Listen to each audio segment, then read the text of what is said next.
All right, welcome to this live. We're coming to you live right now from the severe weather set. I'm Stormtracker 16's Tyler Hughes. We are not having severe weather right now, but I'm coming to you from the severe weather set to tell you just a little bit more about some of the really extreme heat that's on our way next week. We're forecasting a heat wave with temperatures in the 90s really throughout the week, and so I hope that I can give you a few more details on why this is just so unusual for this time of year, and also provide you with a few tips to help you, take care of yourself and make sure that you're all right during this heat wave that's forecast as well. So first thing to note here is that the National Weather Service has a heat advisory in effect until Tuesday at 8 p.m. for the vast majority of the counties in our viewing area here. And just like every watch or warning that the National Weather Service puts out, a heat advisory has a specific definition. And for our area, a heat advisory is issued when the heat index, which is a measure of how it feels to be outside, is between 100 to 104 degrees. And so the heat index takes into account two factors. It takes into account temperature, and it takes into account relative humidity. And so the combination of heat and humidity that we'll be experiencing next week, with temperatures in the 90s and dew points in the 60s to 70s, is going to make it feel very hot outside, and that's why this heat advisory is in effect for, like I said, the vast majority of the counties in our viewing area. And I would imagine that this heat advisory will be extended later on in the week as well. In terms of high temperatures, this is what we're forecasting, and it's hot.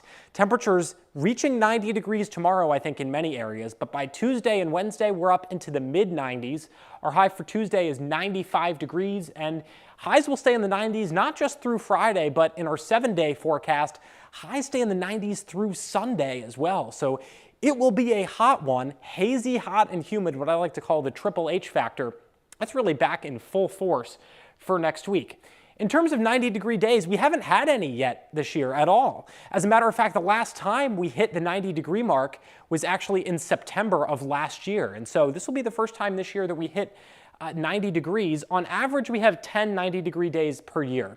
And so if you believe that we'll get up to 90 tomorrow, which I think most of us will, the rest of the week, I think we have a much better shot of getting past that 90-degree mark. That's 7 days already of 90-degree temperatures or more, and I think it could stick around a little bit longer than that as well, which makes us already in June approaching that average number of 10 90-degree days that we have per year. The record, back in 2005, we had 31 days where we hit 90 degrees or above at Scranton Wilkes-Barre International Airport. So it's something to keep in mind. Also on Tuesday is the day with the highest forecast high temperature that we have in our 7-day forecast. 95 degrees is the high temperature on Tuesday. And the record high temperature for that day in Scranton is 93 degrees. And so we think there's a good shot, not just in Scranton, but in the surrounding areas through our northeastern and central Pennsylvania as well, that we could actually beat that record and eventually set a new record of temperatures in the middle 90s for highs for Tuesday. So those are the daily temperature records. So for that day, we think we're going to beat that temperature record, and we'll keep you posted if we do on Tuesday and eventually throughout the rest of the week as well. So you've heard meteorologists talk about all different sorts. You hear heat wave thrown around all the time, right? But heat wave actually has an official definition. And the definition of an official heat wave actually varies depending on where you are. And it makes sense, right? Temperatures in the mid-90s for us next week is going to feel hot, and that's a heat wave for us. But if you move out to Arizona, right, that's not really a heat wave for them. They experience that on a pretty frequent basis. So for us here in northeastern Pennsylvania, we officially reach a heat wave after hitting 90 degrees for 3 consecutive days. So you only need 3 consecutive days for it to be classified as a heat wave. The last time we had an official heat wave here in Scranton was back in August of 2022. So it's been almost 2 years since we've had a heat wave here.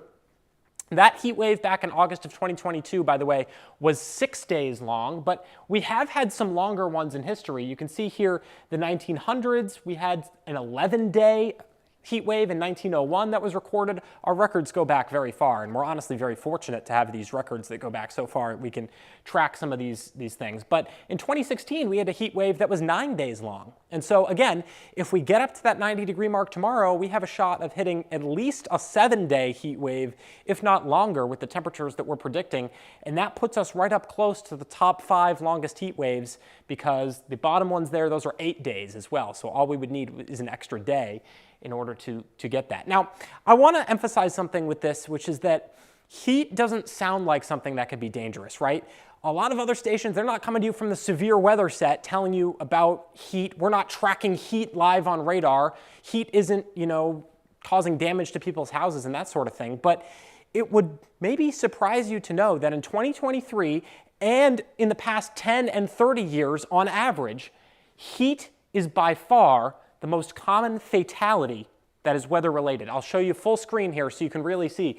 Heat is the most common weather-related fatality by far. The next, actually flooding on average as well. So heat, you can see it's not even close.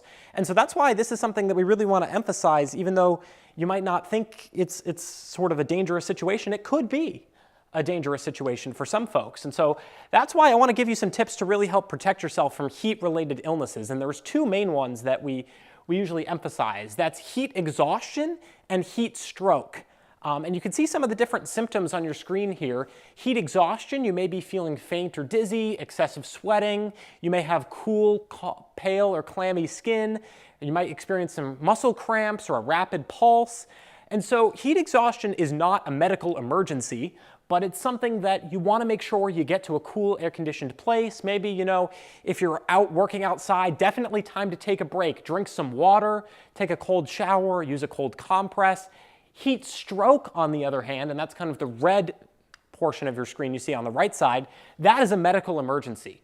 When you stop sweating, when you begin to have red, hot, dry skin, a rapid pulse, and you may lose consciousness, that's time to call 911. That is a medical emergency. That is heat related.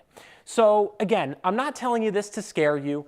I'm not telling you this to, say that the world is coming to an end this week, but I want you to keep in mind that you really should protect yourself this week, because heat can be an aggravating factor for some illnesses. And so if you work outside, or if you're older, or a population that can be extremely vulnerable to heat, we really want to make sure you protect yourself this week. And if you're not in one of those populations, but maybe you have an elderly neighbor or someone down the street or a friend, I want you to check in on that person this week. Make sure their air conditioning is working. Make sure that they're staying cool throughout this week, because as I said, it will be a hot one. So again, to recap what we just talked about here on the live stream, heat advisory remains in effect until Tuesday at 8 p.m. And honestly, to be candid with you, I think they're going to extend that past Tuesday at 8 p.m. because the 90-degree weather will be continuing for much of this week. You can see our forecasted high temperatures here well into the 90s for midweek, and eventually by the end of this week, we're still in the lower 90s in terms of high temperatures. I think our next chance to see some precipitation comes into play later on toward the end of this week and into next weekend as well. So the better part of this week will be dry, and that's another thing to note as well, with the sunshine bearing down on them.